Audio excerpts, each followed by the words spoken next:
Everyone, শুভ গুরু পূর্ণিমা সবাইকে। আর গুরু পূর্ণিমার দিন আমার বাড়ির মায়ের প্রতিষ্ঠা দিবস বা মায়ের জন্মদিন হিসাবে পালিত হচ্ছে এই বছর।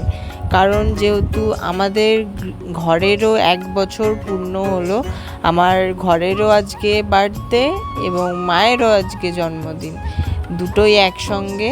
আর তার মধ্যে আমরা দিয়ে নিলাম একটু নারায়ণ পুজো। তো নারায়ণ পুজো আর মায়ের প্রতিষ্ঠা তিথি হিসাবে সেই পুজো একসঙ্গে হলো।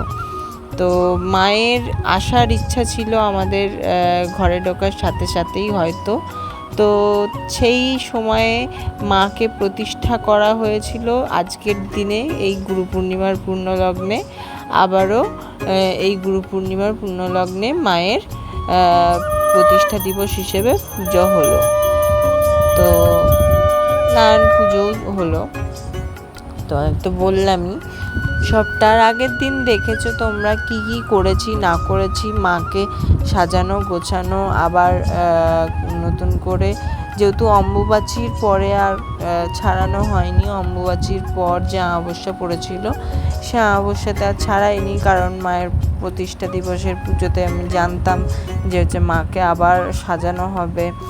আর মাকে না এই যে টায়রা টিকলিটা পরিয়েছি, তোমাদের যখন কাছ থেকে ভিডিওটা দেখাবো তখন তোমরা দেখতে পাবে। কারণ হচ্ছে কি বলবো, এত কাজে প্রেশার ছিল। এই যে ঠাকুরমশাই একবার ঘুরে গেছে, হ্যাঁ, তারপরে আবার দ্বিতীয়বার এসছে এই এখন।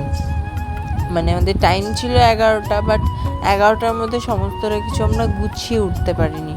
আর কিছু কিছু মানুষ বলতেই পারে যে তোমাদের এত মানে অভাবের দিন চলছে, এত খারাপ পরিস্থিতির মধ্যে তোমরা এত পুজোর জোগাড়, এত ফল মাকড় কী করে কিনেছো। তো বলে না, যে খায় চিনি তাকে চিনি জোগায় স্বয়ং চিন্তামণি।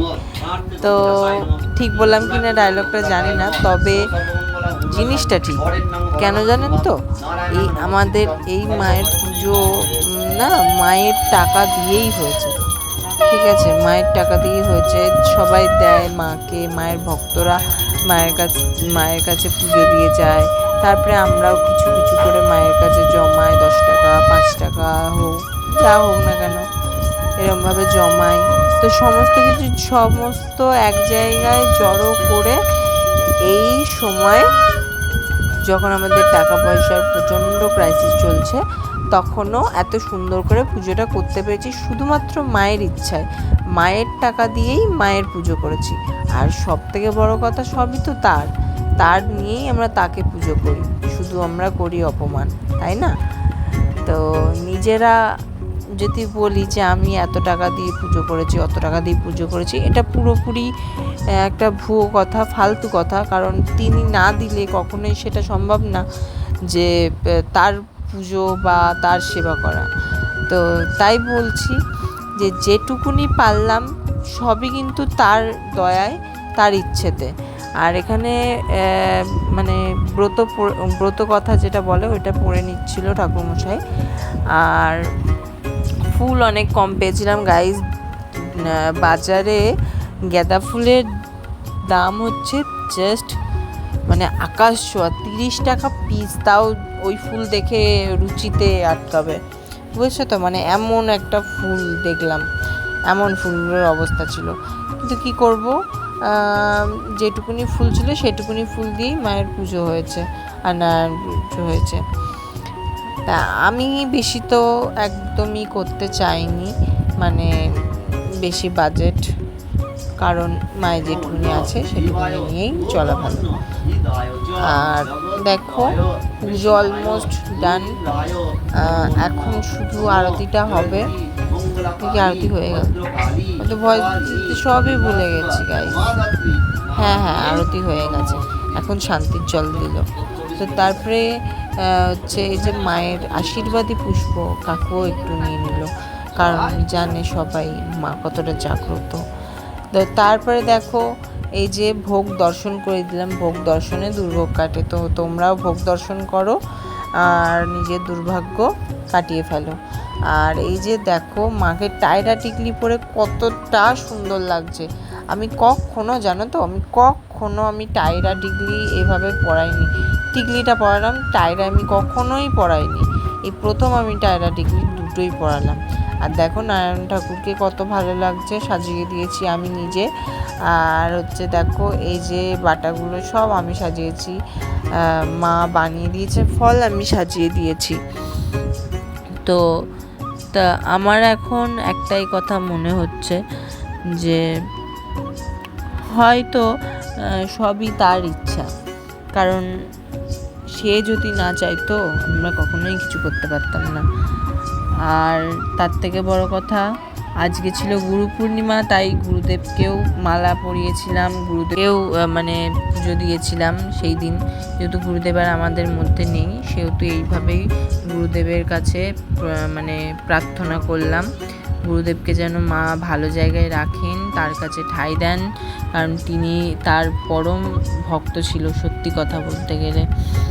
গুরু ব্রহ্মা গুরু বিষ্ণু গুরু দেব মহেশ্বর, তুমি সাক্ষাৎ পরম ব্রহ্ম, তস্মৈ শ্রী গুরুবে নমঃ। কি তাই তো? একদমই তাই। গুরুই সব থেকে বড়, গুরুই মানে কি বলবো, যারা গুরুকে ভজে না তারা ভগবানকেও পায় না, জানো তো। তাই গুরু ভজো, তবেই ভগবানকে পাবে। আর গুরু সত্যি ভগবানের স্বরূপ, গুরু সাক্ষাৎ ভগবান, তাই না? তো দেখো মা এখানে আমাকে পুষ্প দিচ্ছেন। তোমরা সবাই অলরেডি জানো যে আমার মা কতটা জাগ্রত, আমার মা কতটা ভালো, আর আমার মা আমাকে পুষ্প দান করেন, তার ভক্তদেরকে দান করেন। আমার কথা বাদ দাও, আমি তো সবসময় বলি মাকে যে তোমার ভক্তদেরকে দান করো, আমি তো নিমিত্ত মাত্র। আর মা সর্বদা সব ভক্তদের আশীর্বাদ করেন। মায়ের কাছে শুধু একবার চেয়ে দেখো, শুধু বলবে জয় মা প্রসন্নময়ী জয়, জয় মা প্রসন্নময়ী জয়, জয় মা প্রসন্নময়ী জয়।